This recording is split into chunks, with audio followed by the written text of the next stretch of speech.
साधूचं, ऋषी मुनीचं, गुरुचं तसं नसते. आपल्या जीवनात त्याग केला त्याच्यामुळे तुम्हाला शांती प्राप्त करून दिली. आणि संसारात कितीही कमावा, तुकोबाराच्या भाषेमध्ये त्यागा परते नाही शांती, त्यागा परते शांती परते नाही सुख, शांती परते नाही सुख.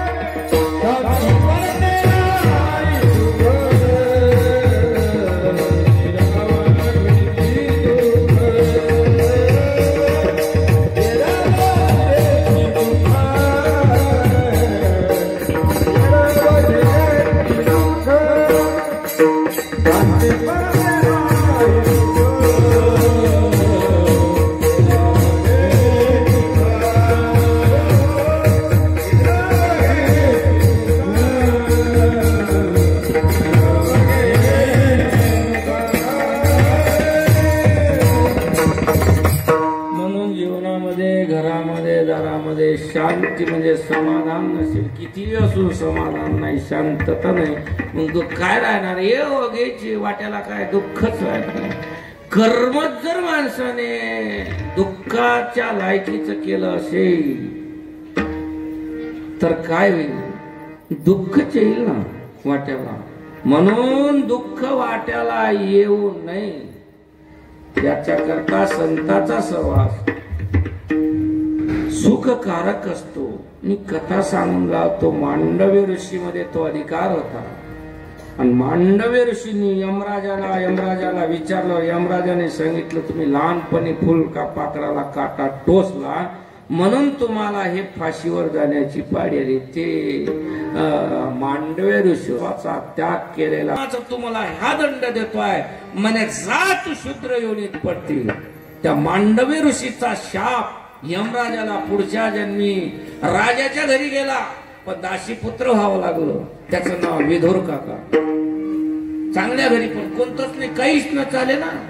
एवढा विद्वान माणूस पण काहीच नाही चाले ना. एवढा साधूचा शाप खतरनाक असतो. आशीर्वादही खतरनाकच असतो. आशीर्वाद देईल ना साधू, आशीर्वाद देईल ना. तुम्ही काय तुमच्या जवळ तुम्हीच तर फिरता, तुमच्या करता फिरावं लागतं. साधू लोकांना त्यांच्या करता फिरावं लागत नाही. कारण त्यांचं दुकान लोक बोलता नाही मोठे सुंदर बोलतात. मस्त चालू असून महाराज तुमची दुकानदारी दुकानच आहे, पण तुकोबाराच्या भाषेमध्ये घातलं दुकान नित्य आलिया शिदान. संत उदार उदार भले अनंत भांडाळ. आशीर्वाद असतो. कर्म आशीर्वादाला केलं असेल, त्या सद्गुरूची सेवा केली असेल, ते सद्गुरू तुम्हाला आशीर्वाद असा देईल की त्यांच्याजवळ काहीच कमी नाही. माग त्याची पुरे धनी आणि का शिवरे. भरले अनंत भांडार, एवढं भांडार भरलेलं आहे. सांगून इथपर्यंत आलो होतो की माणसाला पचलंय सुद्धा पाहिजे. पचणं फार अवघड आहे. बलिराजाला नाही पचल्या गेलं त्यावेळेला गुरुला कळवळा आला की आपला शिष्य बुडतोय. मग कळवळा आल्यामुळे शुक्राचार्य आंधळा नव्हता. आपल्या शिष्याला समज नाही, ना समज आहे, याला कळत नाही, याचं महत्व कळलं नाही, म्हणून शुक्राचार्य त्या जलहरीत घुसले सूक्ष्म रूप धारण करून. ते या बलीला कोणाला कशाचा अहंकार असतो, कोणाला कशाचा अहंकार असतो. दृष्टांत सांगतो. एक बुढी होती तुमच्या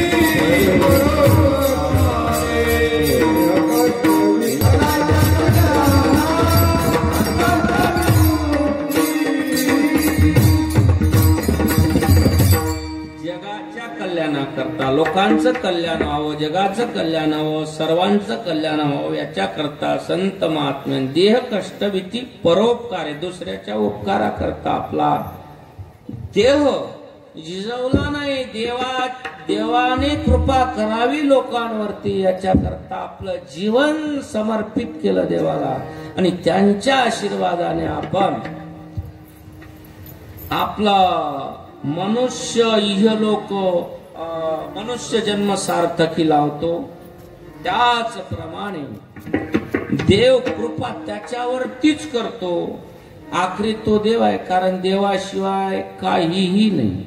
बळच कोणी म्हणत असं, माझ्याजवळ एवढा पैसा आहे, माझ्याजवळ तेवढा पैसा आहे, माझ्याजवळ हे आहे नाही म्हणायचं नाही, व्यावहारिक दृष्ट्या असेल नाही म्हणायचं नाही, पण कर्म धर्म संयोगाने पैसा कमावणे, पैसा पचवणे, पैसा कमावू नये असं नाही, दाबून पैसा कमावाचा, पण कमावत असताना ज्याने आपल्याला तो दिला त्याचा काहीतरी ऋणी राहावं. म्हणून बरेच लोक आपल्या याच्यातला व्यवहारातला 10वा हिस्सा हा देव कार्यात लावतात, देतात. बरेच लोक देत नाही, पण नियम असा आहे शास्त्राचा, महाराज लोकांना माहिती आहे, जर तुम्ही तो त्यांचा वाटा त्यांना दिला नाही, देवाजवळ रस्ते पुष्कळ आहे, कुठल्या तरी रस्त्याने तेवढेच नीन, पण नीन तुम्हाला या महाराजने एवढे मागितले होते, दिले असते तर पुरले असते. आमच्या जवळ या आश्रमाचे अनेक उदाहरण आहे. उदाहरण आहे, नाव नाही घेत, नाव घेण्यास बंदी असल्यामुळे घेत नाही, नाव सांगत नाही, म्हणजे मला पत्त्या एलर्जी असं नाही, पण समोरच्या लोकांची मनाई आहे. जो काहीतरी करत असतो तो असा वाजा गाजव नसतो करतो, असं मन नाही. एक मन होती जुन्या लोकांची, जो जे गरजते असं काहीतरी मन आहे बा, जी गरजते, जो गरजते वो बरसते नाही, बरसते वो गरजते. जास्त त्यांना वृक्षाची योनी मिळाली, दोघही भाऊ कुबेराचे मुलं, नलकुबर, मणिग्रीव आणि नलकुबर असंच आहे ना. आणि ते नेमके झाड होऊन बाबा नंदाच्या अंगणात नारदानी त्यांच्यावरती कृपा होण्याकरता ते मग घाबरले. लोक चुका करतात, काय करण सांगता येत नाही. महाराज म्हटल्यावर काय बोलून काही सांगता येत नाही. प्रत्येक माणूस ज्ञान भरायला नाही सोडलं लोकांनी, तुक भरायला नाही सोडलं, नाथ महाराजाला नाही सोडलं. बऱ्याच कीर्तनकारांनी नाथ महाराजावर 100 वेळा ठोकला म्हणून, तर मी काही नाथ महाराज नाही. काही चालत होते त्यावेळेला अगासूर नावाचा दैत्य होता. हा पुतनेचा भाऊ, कागासूर, बकासूर, रिटासुराचा भाऊ होता. अगासूर म्हणजे अजगराचं रूप धारण करणारा, अजगराची योनी मिळाली त्याला. का? एक विद्वान महात्मा होते, त्यागी महात्मा, सत्पुरुष होते. रस्त्याने चालले आणि ते 3 ठिकाणी वाकडे होते. अष्टवक्राचार्य, त्यांचं ते नाशवान शरीर आणि असं वाकडं तिकडं शरीर पाहून हा एक गंधर्व होता. कोण? अगासूर नावाचा दैत्य. आणि दिसायला खूप सुंदर होता, स्मार्ट होता, ब्युटिफुल. गंधर्वच त्याला म्हटलेले आहे. सर्वांगाने सुंदर, स्वरात कमी नाही, तालात कमी नाही, ठेक्यात नाही, स्वर्णावर चालला मायफाजोड बोंबलाले. नको चव घालू, अख्ख्या भजनेचा ताल भेटतो. खरं का खोटं रे बा? खरं का खोटं? ज्याला तालाचा पत्ता नाही, स्वराचा पत्ता नाही, त्यालाही मायफाजोड वय वय वय वय वय करते. जीव दुसरं नाही. नको चव घालू बाकीची. असा ताला सोरा ठेक्यात तेवढंच नाही, एवढं कोणतं अवयव सुद्धा बारीक नसावं, चकना नाही, भोकना नाही, तिरपा नाही, असा सर्वांगाने सुंदर, त्याला गंधर्व म्हटलेलं आहे. आणि हा गंधर्व होता, त्याला स्वतःच्या सौंदर्याचा अभिमान, मी किती सुंदर आहे, मी किती स्मार्ट आहे. मला एक नवल येतं कोणीतरी महाराजांना सांगणं, गोरा माणूसही मेकअप करतो, गोरा माणूस किंवा सूट माणूसही आरशा पुढे गेला का इकून थोबाड धुई, तिकून थोबाड धुई, तिकून हे लाव, तिकून थे लाव. किती मेकअप केलं म्हणजे तू त्याच्यात बदल होईल, कवडीचाही होणार नाही. आणि दोघाची गोष्ट निरर्थकच आहे ना. म्हणून याने त्या अष्टावक्राचार्याची चिंगल केली. म्हणजे महाराज किती सुंदर चांगले दिसतात, किती चांगले चालतात. आता 3 ठिकाणी वाकडा माणूस कसं चालत? साधू होते ते आपल्या मस्तीत चालणारे, आता तसंच राव प्रत्येक साधून. मला त्या पुरुषोत्तम पाटलाची विचारलंय पडले हो. तिनं आल्या आल्या सांगितलं, कारण बरेच लोकांची धारणा होती, बरेच ठिकाणी ती या भागात आले नाही. आले नसल्याला एक कारण आहे त्यांचं. तो ते पुष्कळ बुलढाणा जिल्ह्यातले लोक होते. आमचे पांडूचे मोठा भाऊ होता शैलेश भाऊ, त्या बुलढाणा जिल्ह्यातले सभापती, सगळे मोठमोठे राजकारणी होते. तारीख त्याईनच घेतली. आणि तुम्हाला सांग लोक विचार कराय, फुकट दिमाग नका खर्च करू त्याच्यात. महाराज जवळ एवढे पैसे कुठचे, त्यांना कुठून आणले असं. पहिले पण याची अवकात आहे का तेल्यानाची, काही टाकते, कोणाचंही नाव टाकते, उली पोटते, काही काही मार. तो येतो का, खरंच येतो का, काय काळजी करतो बा, इथं लय आहे ना देणारे, तू नको खर्च करू, टेन्शन नको घेऊन, बीपी नको वाढू. मग आल्यावर दिसल्यावर मग चर्चा त्याच्यावर अजून सुरू डबल. मग त्याच्यावर पुढे येऊ नये याच्यासाठी अमुकाले नंबर माग, त्याला पण नंबर पा. मग त्याचं माय विचाराचे एवढे पक्के आले दोघांचे. महाराज म्हटलं तुम्ही जर मला पहिले भेटले असते ना, अख्खा महाराष्ट्राला आग लावली असती. म्हटलं असा गडी हाशे का, बरोबर आहे. तेव्हा मग ती लोक म्हणे तुमच्या ते चर्चा चालू होती ती याच्या अगोदर, म्हणे खरंच येते का महाराज, ते म्हणे येऊन राहिले येते. तो शद्र पाहिजे, शद्र कुठं सापडला एवढा तो माणूस स्पष्ट वाटला बोलायला. सिंपल राहिनी, साधं सिंपल जेवण, सगळं सिंपल. त्याच्या भाग्यात पैसा आहे, देणारे आहे, न देणारे का कुथावं. एखादा माणूस सोन्याच्या ताटात जेवतो, पात्रयावर जेवणाऱ्याने का कुथावं बा. तू कर्म कर, सोन्याच्या ताटात जेवायचं, देवाला प्रसन्न कर. देव सोन्याच्या ताटात जेवण्याचं कर्म कर, देव तुला तुझ्यावरती कृपा करेल. त्यांनी जन्मोजन्मी आम्ही बहु पुण्य केले, कर्माचा भाग आहे, नको डोकलं होते. कसे इथं आल्यावर तो तुम्हाला दाखवीन मी यानं माझ्याजवळ किती घेतले. कारण मी 5,000च्या पलीकडे कोणालाच पैसा देत नाही. वरचे कसे देते वा ते कसे घेते याचा विचार तुम्ही कशाला करता. तशी वागणूक ठेवा, देवा करता झटा. देव त्याला बुद्धी देईन ना. आम्हाला संन्यासी आहे बा, याचं गोरक्षण आहे, त्याच्यावर गोरक्षण बोलल्यावर बऱ्या गावातल्या बाहेरगाच्या म्हणून एवढं या आश्रमावरती बोला. याच्याजवळ काय आहे, तुला काय पाहिजे माझ्याजवळ. ती बायको उडवायची आहे का मंत्रांना, आता माशी करायची आहे का तिची. याच्याजवळ काय बा एवढं वर्णन केलं तर. आत्ता गोमाशीचा मंत्र म्हणतो, तुझी बायको मंडपात गोमाशी म्हणून फिरवतो, पण करणार नाही तसं. लोक काय विचार करून एवढे हलकट विचार लोकांचे विचारता सोय नाही. त्याच्याकरता त्या पोराची मिटिंग घेतली, सगळ्यांना सांगितलं, सगळ्या जणांनी होकार दिला. म्हणजे आहे करतात बिचारे ते, काही वाद पोरं चांगले आहे आमच्यामध्ये. त्याच्याकरता मंडप पण त्या पद्धतीचा करू, त्या पद्धतीचा मंडप सांगू, सौन पण सांगू त्याच पद्धतीचा. कारण आम्हाला बऱ्याच कीर्तनात आवाज पलीकडे आला नाही, समोर बसून आवाज आला नाही, त्याच्यावर विचार करू. म्हणजे लोकांकरता कार्यक्रम असतो ना. वाजवणारे माझ्या प्रेमापोटी बिचारे वाजवतील, तुमचं त्याच्यात काही हे नसलं तरी माझ्या प्रेमापोटी ते वाजवतील म्हणतील. महाराज ना गौतमी पाटली ना नाव आहे, साधूच्या गावचं लहान नाही, पुत्र सुद्धा ज्ञानोबरायाच्या भाषेमध्ये पवित्र असतं. त्याच्या विचारात त्याच्या डोक्यात गौतमी पाटलींचा विचार कसा येईल, येत नाही म्हणून मी म्हटलं आणतो म्हणून. मी काही एवढा सोपा माणूस नाही, पाहिजे त्याच्यापेक्षा बाजी लावा.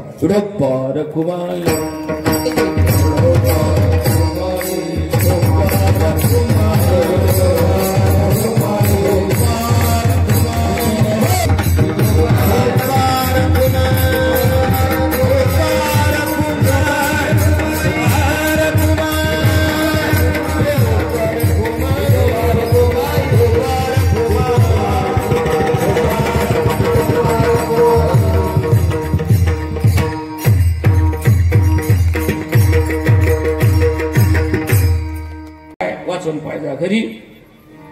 तुम्ही असं काय आश्चर्य आहे बा, अभंगाच्या दुसऱ्या कडव्यात धाव नवल केवडे केवडे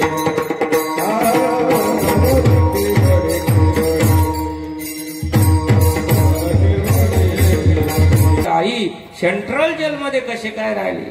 देवाचं तेच एक वैशिष्ट्य, तेच एक नवल आहे की कर्म करा, तुमच्या कर्मानुसार त्याला जे पाहिजे ते देतं. पण देवाने आपल्या जन्मदात्या आई वडिलालाही सेंट्रल जेलमध्ये राहावं लागलं हे लोकांना दाखवलं आणि त्यांनी ते पार पण पाडलं. असे नवल आणि आश्चर्य असे आहे. कर्म जर केलं आणि त्या तपश्चर्या कर्म चरित्रामध्ये भगवान श्रीकृष्णाच्या की ज्या वेळेला नवल केवळे नकडे कान्होबाची खोड होता, केवळा 5 वर्षाचा वाच होत होता. आकाशात चक्रासुर नावाच्या दैत्याने वर नेला उचलून. एवढा बलाढ्य दैत्य देव केवळा होता. एवढा हरिया बालक नंदाघरी नवल केवळे जे लात मारली चक्रासुर खाली तद्धाम परमम. एवढेच नव्हे, जेवढे राक्षस आले वयाच्या 5 वर्षाच्या आत देवाने त्यांना मोक्ष दिला. मारले नाही, मोक्ष दिला. असा देव उदाळ आहे. नवल केवळे नकडे कान. देवाचं कोड पूर्ण नाही. याच्यापेक्षा काय सांगावं. जाऊ द्या. ज्या सख्खी बहीण, देवाची सख्खी बहीण कोण होतं? मावशावर सुभद्रा. आणि तेवढ्या वेळात देवाने ते देव तसाच उईच काही लय बारीक होता देव.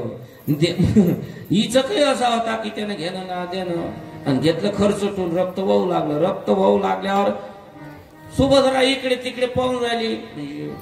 चिंदूक चिंदूक चिंदूक समजते ना, तवा पुसाचं, सराटा पुसाचं किंवा गण पुसाचं पाहून राहिली. एवढ्या मोठ्या श्रीमंताच्या घरात कुठं सापडणार आहे नाकाचं मूळ पुसताचं? कुठं सापडणार? तिचा टाइम त्याच्यातच गेला. तेवढ्यात द्रौपदी आली. द्रौपदी आल्यावर द्रौपदीने पाहिलं कृष्णाच्या बोटाला लागलेला आहे, रक्त वाहत आहे. तिने विचारच नाही केला, काही विचार नाही. जे फरजरी शालू फाडला आणि करकन बोटाने बांधला. नवल केवळे 5 रथी महारथी पती होते. धर्मराजाचा रथ पृथ्वीवरून चालाचा, पृथ्वीला टेकून नाही, असा धर्मराजा होता. महादेवाला परास्त अर्जुनाने केलं होतं, असा अर्जुन पती होता शूरवीर. ज्या भीमाने अनेक राक्षसाला असं बगलीत दाबलं होतं, असा भीम बलाढ्य पती होता. नकुल सहदेवशे 5 रथी महारथी. जाऊ द्या हो, त्याच्यापेक्षा एका भीष्माचार्याने जर निसता असं थाप मारली असती ना, हे दुर्योधन धृतराष्ट्र बिलकुल. पण एवढे असताना एकही बोलू शकलं नाही. एकाने द्रौपदीची लाज म्हणजे ज्या वेळेला आता पुढचं महाभारत माहित आहे, कोणी कामी पडलं नाही. शावस्थेतलं द्रौपदीने दोन्ही डोळे लावले, स्मरण केलं तर देवाने एक नाही 1000 हाताने वस्त्र पुरवले. हे एक नवल आहे. नवल केवळे नक्की या ऋणातून मुक्त होत नाही. मित्र ऋण सुदामा आणि भगवान श्री कृष्णाचं चरित्र पहा. भगवान देता है तो छप्पर फाड़ के देता है, ले जाता है तो जूता मार मार के ले जाता है. दे देव सुदामा खोटं बोलला तर जे देवानं घेऊन गेला ना 28 दारिद्र्य उपवासच उपवास. तर त्या कर्मातही त्याने देवाचं स्मरण सोडलं नाही. देवाने जे दिलं ना नाही म्हणे तो पर्यंत नवल केवळे नकर. भगवान श्री कृष्ण किती होत्या देवाला? किती होत्या? किती? आताचे पोरं एवढे कल्पत असून ह्या देवानं 16,108 केल्या. आपल्याला एक भेटे ना, एक भेटून मिळाली. लय दररोजच्या आठवड्यातून 4-5 पोरं यायचे. महाराज लग्नच उठून नाही राहिलं.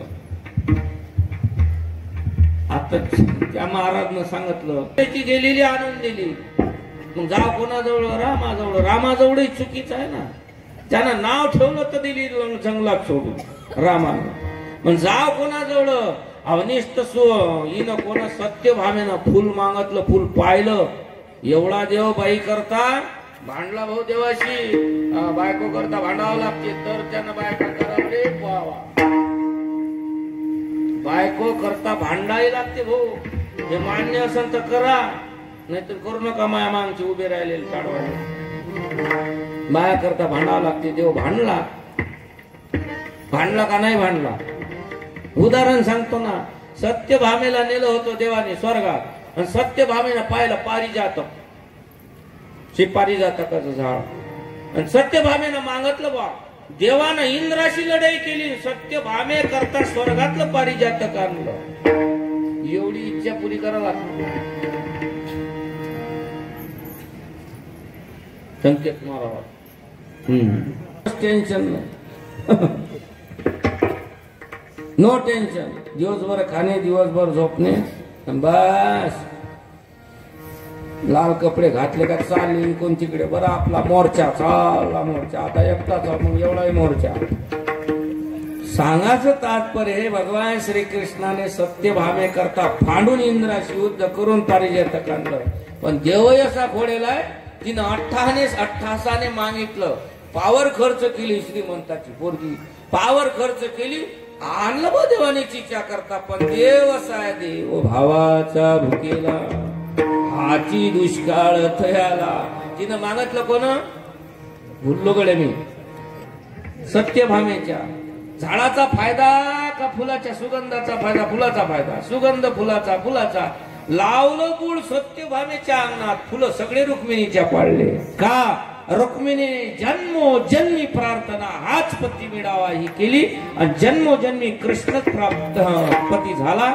ही एक नवल देवाचं नवल. केवळे नकडे कानोबाचे कोडे. तेवढंच नाही, नवल चौथं नवल असं आहे, पृथ्वी जेने तृप्त केली, अख्ख्या पृथ्वीला तृप्त केलं. म्हणजे भगवान श्रीकृष्णाने पृथ्वीला. आता पृथ्वीला तृप्त कसं केलं बा, आता या काय आज सांगायला वेळ नाही, लय टाइम झाला. तसं म्हणा टाइम झाला नाही, आपलं 12ला सुरू झालं आणि 1:15 वाजला, 1 तास झाला. आता कालाचे कीर्तन 3-3 तास चालत असते, पण करणार नाही मी, कारण तुम्ही 7 कीर्तन ऐकले आणि आतापर्यंत वर्षाचे कीर्तन ऐकू महाराज लोकांनी सुधारले तर ऐकणारे कुठं सुधरण भाऊ. सुधारण्याच्या भानगडीही पडू नका तुम्ही. तसे आहे म्हणून आम्हाला विचार. आता इचू जर डसला आणि इचू उतरणार नसला, सगळेच इथू उतरणारे असले तर आम्हाला कोणी विचारलं. आणि आम्ही असं असतं, माहीत तुमच्या समोर जर तुमच्या जवळच असते, पण म्हणजे नाही थोड्या वेळाने या जावं लागते अमुक ठिकाणी. तो माणूस विदेशात गेला असते, काही भेटलं नाही, त्याच्यामुळे आता 1 वर्षापर्यंत भेटत नाही. काही नसते, सोप्या गोष्टी की त्या आपल्या जवळ असते, त्याच्याविषयीचं ज्ञान आपल्याला नसते, त्याच्यामुळे आपल्याला ते विशेष आणि वैशिष्ट्य विशेष वाटत असते. म्हणून नवल केवळे पृथ्वीने तृप्त केली, त्याशी यशोदा भोजन घातले. ज्या पृथ्वीला ज्या देवाने तृप्त केलं, पृथ्वीला, अख्ख्या पृथ्वीला. आता या पृथ्वीवर काय नाही, काय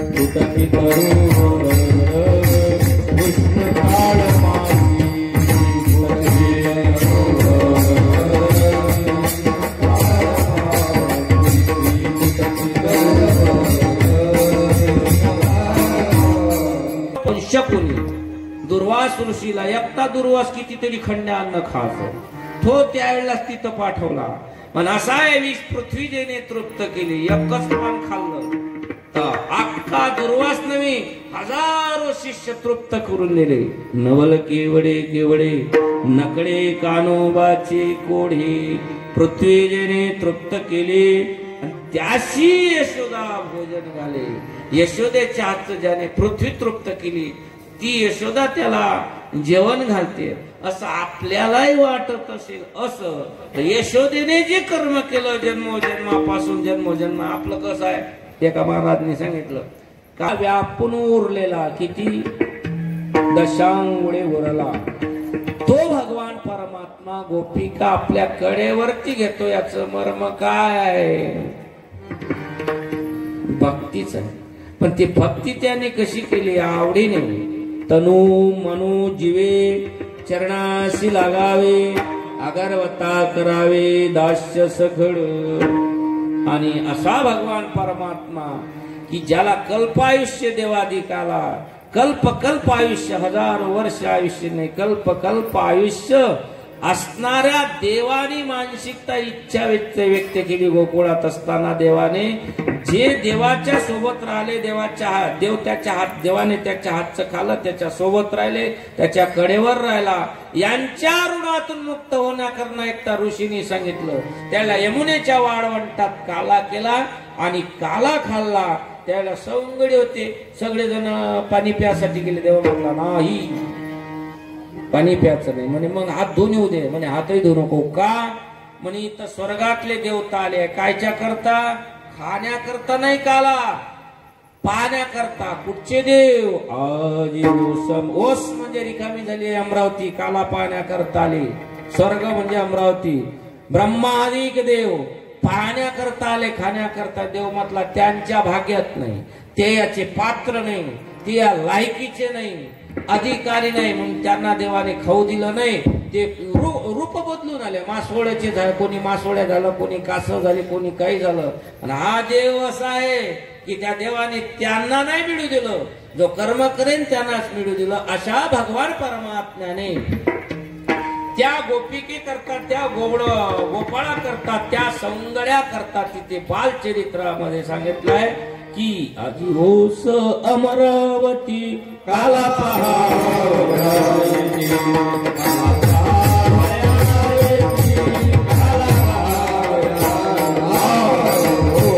काही महाराज नव्हता. एवढा उन्नीत तानीत लग्न आलेलं मला कधीच नाही एवढा दाबून जाहीर केला गेला. असं चांगली गोष्ट आहे. असं तो तर म्हणजे एकटाच भाऊ आहे मी. जाऊ द्या, आता नाही बोलत मला. आज सांगून राहिलो होतो, काय बोललो. ओ समरावती काला पहावयाती, खास साकीने काला पाहण्याकरता आले, पण देवाने मिळू दिलं नाही. जो कर्म करेन त्यानेच देवाला दिलं असं प्रत्येकाला वाटत असेल. गुरुच्या कृपेस पात्र व्हावं असं वाटत असेल, तिथे हुतूप, ज्ञानोबारायाच्या भाषेमध्ये हुतूपण कामा नाही. क्षत्र पाहू नका. कोणताही महाराज असो, कोणताही साधू असो, पापाचे वाटेकरी चुकून बनू नका, चुकून नाही. त्यातल्या त्यात अभिमानाने सांगत नाही, गर्वाने सांगत नाही, किंवा कुठल्या प्रकारचं काहीच नाही. या ठिकाणचं चुकून मागं लागत होतं. माया तर अजिबातच नको. समर्पित भावाने श्रद्धा ठेवून कार्य करा. आश्रमाला, मंदिराला सहकार्य करा. मी माणूस असा आहे तुकोबारायचे या अभंगाप्रमाणे की महू मेनावनी आम्ही विष्णुदास कठीण वज्रास भेदून दिली, सवे तरी देऊ काशीची लंगोटी, नाताळाच्या माता हनु काठी. बरेच लोक म्हणतात महाराज लोकायचं, महाराज लोकायचं सोपते काय, तो आले काय, नरेंद्र मोदीनं सर्टिफिकेट दिलं का महाराज लोकांचे भोकपास. बरेच लोक सुशिक्षित स्टँडर्ड लोक आहे, सोपते का म्हणून महाराज तुम्हाला असं बोलणं. मग या बोलणार राहिले काय, जनावर होय काय असं बोलते बा. बरं, तुमच्या सगळं लक्षात राहते. महाराज जी लोक सांगतो मी बोलताना, जर वाढतीवर काम असलं, आता मी कार्यक्रम, मोठमोठे कार्यक्रम दूर दूर दूर दूर दूर ठिकाणी चांगल्या, तर याच्यातल्या एखादी माहित नाही मी कोण्या काय. माझ्यासोबत हे कडमजापूर गणेशराव वराडे, बालू पाटील असते, आणि कधी कधी बदलून नेतो. आमचे मुन्नाबाई असतो, पुंडलिक असतो, रोशन असतो. या पोराने विचार हवा थोडीशी फुकट हवेत नका राहू. संबंध येतात येतात आणि ती बाजू मजबूत होते. त्याला बरेच लोकांचं असते, पायना महाराज महाराज होईना, बऱ्याचशा गोष्टी माझ्या कानावरती मी काही जुमानत नाही, सांगून राहिलो. जर तुम्ही सहकार्य केलं तर मी उदार एवढा. तुम्ही आत्ता मला लुंगी मागून पहा. या संकेत महाराजनं इमानदारीनं दोन्ही सत्तेत निरा, आणि त्यानं आत्ता इथं मला लुंगी मागा, हे इथं देतो का नाही तर पहा.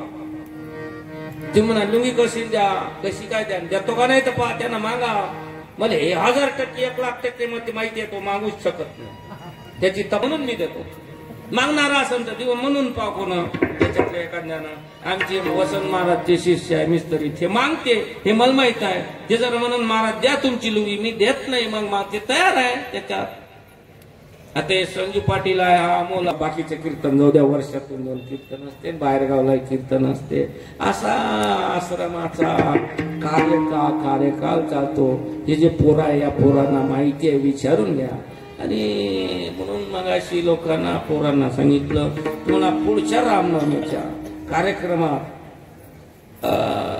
पाटलाचं बोलणं झालंय, संदीप पाटील, आणि अशा भव्य स्वरूपाचा कार्यक्रम दरवर्षी. त्याची काळजी तुम्ही नका करू. फक्त पोरांच्याकडून हीच अपेक्षा आहे. आणि त्या पोरांनी करणाऱ्या बाहेरगावच्या असो, गावातल्या असो, तुम्हाला माझ्याकडून कुठल्या प्रकारची अपेक्षा असेल ना, तुमच्या अर्ध्यारात्री कामी पडणार तर महाराजच बदलून द्या. कॉलेज स्टुडंट, कॉलेज स्टुडंट पेक्षा कॉलेज स्टुडंट तुम्हाला त्या पद्धतीने सहकार्य करण्याची माझी मानसिकता आहे. एखादा जर म्हणून या महाराजच्या शेंडीवरचं लोणचं खातो, काय खातो, जर लिंचोटा घ्याल पाहतो, तर भाऊ आपल्यात जेवढी धमक आहे. असं याप्रमाणे अभंगावरती कीर्तन रद्द केल्याकडने, कारण पुष्कळ वेळ झाला होता, मिरवणूक वेळाने आली, त्यातल्या त्यात मीटिंग मध्ये 1 तास गेला आणि 7 दिवस तुम्ही कीर्तन ऐकलेले आहे चांगल्या चांगल्या वक्त्यांचे. आणि आजचं हे काल्याचं समारोपीय कीर्तन असते ते याच पद्धतीचं असते, असंच असते. आश्रमाची भूमिका मांडावं लागते, कार्यक्रमाचे नियोजन वगैरे आगामी कार्यक्रमाचं आयोजन असं पद्धत मांडावं लागत असते. जो अर्थ धावत्या वेळेला सांगितला गेला तो माझ्या समजा गुरुची कृपा सांगा चांगलं वाटलं असलं तुम्हाला याच्यातून, तर चांगलं वाटलं असेल तर बरं, आणि जर चांगलं वाटत नसेल तर तुमच्या कानाचा दोष आहे. मी वाईट काहीच सांगितलं नाही, जवळचं सांगितलं नाही, ग्रंथातलं सांगितलं. जर ग्रंथातलं सांगितलं असेल, साधू संतांचं सांगितलं असेल, हे तुम्हाला वाईट वाटलं असेल तर तो तुमचा वंश परंपरा कानाचा दोष आहे. म्हणून चांगलं वाटलं ते घ्या, वाईट वाटलं ते सोडून द्या असं माझं म्हणणं नाही. इथे सर्व उपस्थित राहणाऱ्या महात्म्यांनी हजेरी लावली. संन्यासी महात्मे, तपस्वी लोक आहे, या सगळे बसलेले तपस्वी लोक आहे. आमचे हे मगाशी सांगितलं पण त्यावेळेस बरेच लोक नव्हते. आमचे वैकुंठवासी रमेशानंदजी महाराज, अरे चुकलं स्वामी, काय म्हणायला पाहिजे, स्वर्गवासी बसलेल्या पैकी. आता मी म्हटलं वैकुंठवासी महाराज आता समोर माया हजर आहे, म्हटलं आमचे गुरुबंधू वैकुंठवासी रमेशानंदजी महाराज, चुकलं काय बुवा, बसलेल्या पैकी भागवत कीर्तन आहे. वैकुंठवासी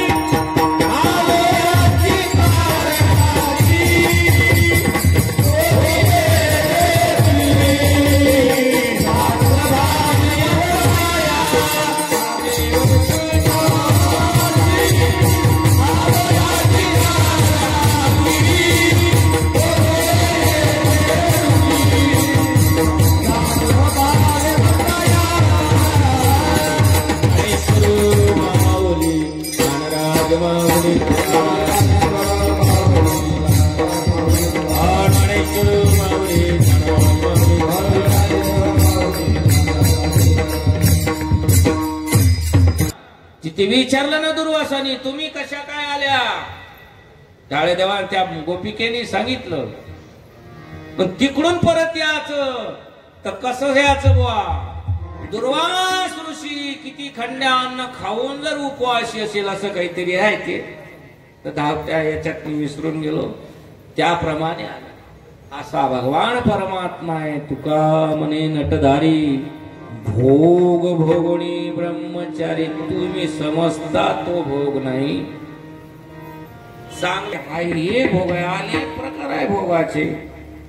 त्यापैकी अतिशय उच्च कोटीची भक्ती नवविधा भक्ती कैकी, ज्याने नवविधा भक्तीचे आचार्य ठरले हनुमंतराय म्हणा.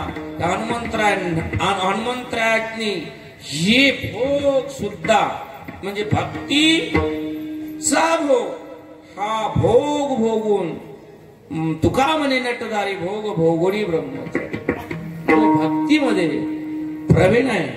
आणि ती भक्ती त्याने समजा नवविधा भक्ती आहे, अर्चना आहे, वर्चना आहे, दास्य आहे, सख्य आहे, आत्मनिवेदन आहे.